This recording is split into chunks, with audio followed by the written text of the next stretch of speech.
ఇప్పుడు కాంగ్రెస్ పార్టీ అధినేత రాహుల్ గాంధీ కూడా అమెరికా పర్యటనలో ఉన్నారు. ఆయన అమెరికాలో కొన్ని కామెంట్లు చేశారు ఈవీఎంలకు సంబంధించి. లోక్సభ ఎన్నికలు సజావుగా జరగలేదు, జరుగుంటే బీజేపీ ఈ రోజు అధికారంలోకి మళ్ళా వచ్చి ఉండేది కాదు. ఎలా చూడాలి అంటే అమెరికాలో కామెంట్లు చేయటం ఎలా చూడాలి సార్? ఏమైంది అమెరికాలో అయితే ఏమైంది, కామెంట్ చేయకూడదని రూల్ ఏమైనా ఉందా? నీకు నిజంగా డౌట్ ఉన్నప్పుడు ఇక్కడ పోరాడాల్సిన అవసరం ఏం పోరాడాలండి? గెలిచిన తర్వాత ఇంకేం ఇప్పుడు ఎలక్షన్ కమిషన్ ఏమైనా దాన్ని నివృత్తి చేస్తుందా ఏంటి? లేదు, అయిపోయింది. ఇంకేం చేయాలి? ఇంకా 5 ఏళ్ళు పోరాడుతూ కూర్చుంటే దీనికి టైం అయిపోయింది. దీనికంటే ఇప్పుడు ఆయన అక్కడ పోయి అనుకుంటున్నాడు, ఆయన ఇష్టం. అది ఎవరు వద్దన్నారు? ఓకే, ఇప్పుడు ఇక్కడ జరిగిన తప్పుని చెప్పు అని చెప్పాడు. అదే మాటలు అక్కడ కూడా ఇండియన్స్ ఉన్నారు కదా, NRIs come India, NRIs come invest India అని చెప్పి ప్రపోజల్స్ పెట్టారుగా. అందుకే అక్కడ చెప్తున్నాడు ఆయన, బాబు ఇది బాబు పరిస్థితి అక్కడ జరిగింది, మీరందరూ కమ్ ఇండియా అన్నారు, కమ్ ఇన్వెస్ట్ ఇండియా అని అన్నారు, ఆడ కామ్ లేదు, కామ్ ఉంది మొత్తం అంతా అని చెప్పి చెప్తున్నాడు ఆయన. సో ఇప్పటికీ కూడా కూటమి ప్రభుత్వాన్ని ఆంధ్ర రాష్ట్రంలో అధికారంలోకి ఈవీఎంల ద్వారా వచ్చింది తప్ప ఇది ఈవీఎం ప్రభుత్వం కూటమి ప్రభుత్వం కాదనేటువంటి కామెంట్లు నడుస్తున్నాయి. ఈ కామెంట్ లో వాస్తవాలు ఏంది, అసలు ఇలాంటి కామెంట్లు ఎందుకు నడుస్తున్నాయి? అవునన్నా కాదన్నా ఈ రోజు కూటమి ఆడ ప్రభుత్వంలో ఉంది 100%. అది ఇంకా అది ఈవీఎం ప్రభుత్వం అనండి, లేకపోతే ఓటర్ల ప్రభుత్వం అనండి, ఏమైనా అనండి, ప్రభుత్వంలో ఎవరున్నారో అనే కాన్సెప్ట్ ఇప్పుడు అక్కడ వాళ్ళే ఉన్నారు. నమ్మక తప్పదు, కంటికి కనిపిస్తున్నారు కదా, దాన్ని ఎవరు చేయలేము. నమ్మక తప్పదు కాదు, ఇక్కడ నమ్మకం లేదా ఆ ప్రభుత్వం ఎన్ని రోజులు కొనసాగుతుంది ఏంటి అనేది మనం వెయిట్ చేసి చూడాలి. ఎందుకంటే ఇప్పుడు కూటమి ప్రభుత్వము భిన్నాభిప్రాయాలు ఉంటాయి, వాళ్ళకి వాళ్ళు ఏమైనా ఇంటర్నల్ గా గొడవలు రావచ్చు, విడిపోవచ్చు, లేకపోతే ఇంకొకటి ఏమైనా జరగచ్చు, మాకు ఈ సీఎం వద్దని చెప్పొచ్చు, ఇంకా కొంతమంది పక్కన సపరేట్ అయిపోవచ్చు, ఎన్నో జరుగుతుంటాయి. అప్పుడు గతంలో ఎన్టీఆర్ గారికి జరగలే, సేమ్ అట్లా ఇక్కడ కూడా ఇప్పుడు జరగచ్చేమో, ఎవరికి తెలుసు. కాలం will decide, time will decide. జరిగే అవకాశం ఉంది అనేటువంటి వార్తలు కూడా వస్తాయి. ఎంతవరకు చెప్పలేము మనం. అదే ఇది అంతా ఫ్యూచర్ అండి, రేపు ఏం జరుగుతుంది ఎవరికి తెలుసు. సో రేపు ఏదైనా జరిగితే మనం కూడా వెయిట్ చేసి చూడాల్సిందే. అంటే అలా జరిగింది కాబట్టి అప్పుడు జరిగే అవకాశాలు ఉన్నాయా? ఎందుకంటే కూటమి భిన్నాభిప్రాయాలు ఉంటాయి ఖచ్చితంగా. ఇప్పుడు మీరు చెప్పిందని నేను వినాలని రూల్ ఏం లేదు కదా, నా ఇష్టం, వింటా లేకపోతే లేదు. అప్పుడు యాంటీ అవ్వచ్చు ఎవరైనా, దాంట్లో ఏముంది చూద్దాం ఎన్ని రోజులు ఇంకా నడుస్తుంది. ఒకసారి వైజాగ్ వస్తే వైజాగ్ స్టీల్ ప్లాంట్ ప్రైవేటీకరణ గతంలో పవన్ కళ్యాణ్ గారు కావచ్చు, చంద్రబాబు నాయుడు గారు కావచ్చు, అప్పుడున్నటువంటి వైఎస్ఆర్సీపీ గవర్నమెంట్ మీద ఎటువంటి కామెంట్లు చేశారు చూసాము.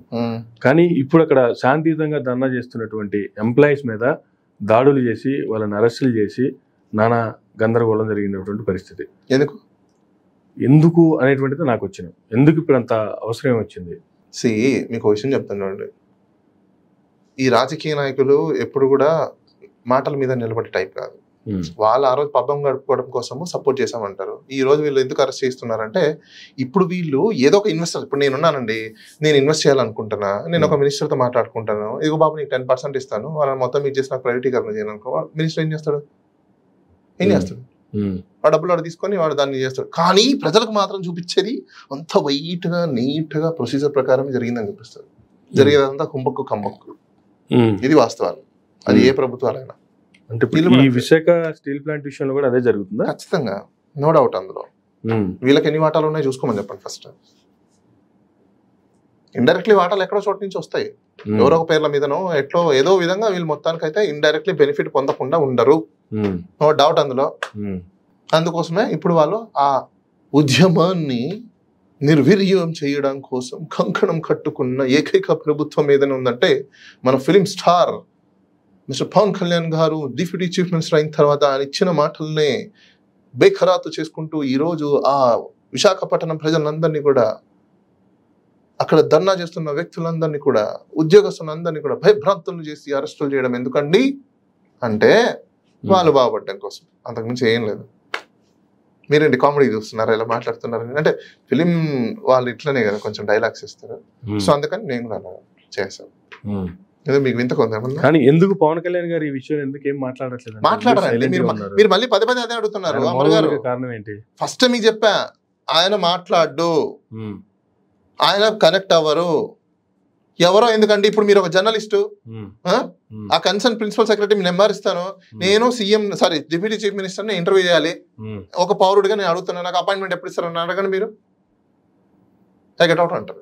అది జీవితంలో అయ్యే పరిస్థితి కాదు. దాన్ని అయిపోయింది, ఇంకా అయిపోయి ఒక జర్నలిస్ట్ గా దిక్కు లేకపోతే ఇంకా కావాలని దిక్కు ఉంటుంది.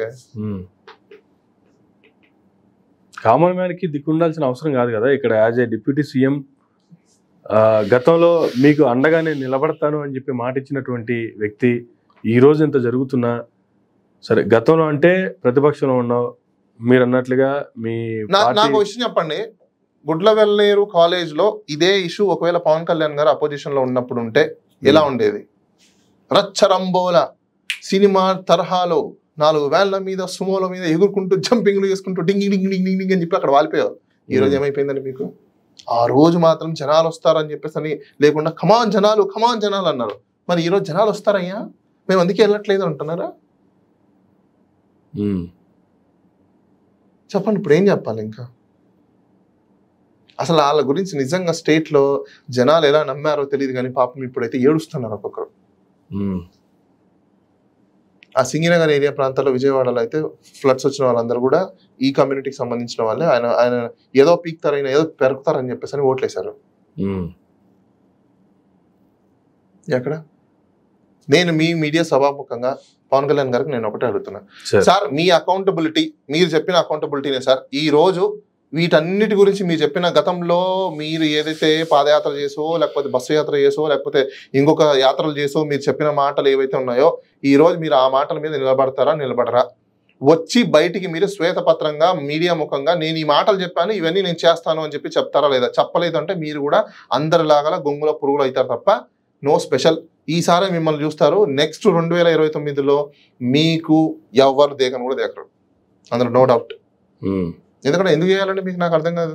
ఏం చేశారని చెప్పేసి మీరు ఏం మాటలు చెప్పారో జనాల గురించి చెప్పండి. ఇదిగోండి 1 2 3 4 నేను చెప్పా, నేను ఇవి చేస్తున్నా అని చెప్పేసి ఈ రోజు వరకు లేదు. మీ అపాయింట్మెంట్లే దొరకవు, అసలు ఎవరిని కాంటాక్ట్ అవ్వాలో కూడా తెలియదు. మీరేం డిప్యూటీ చీఫ్ మినిస్టర్ అంటే నాకు అర్థం కాదు. ఫిలిం స్టార్ అయితే మీరు పోయి మీ ఊర్లో పెట్టుకోండి, హైదరాబాద్లో పెట్టుకోండి. ఇక్కడ మీరు ఓన్లీ మాకు పబ్లిక్కి సర్వెంట్ మీరు, అంతేగాని మాకేం బాసులు కాదు.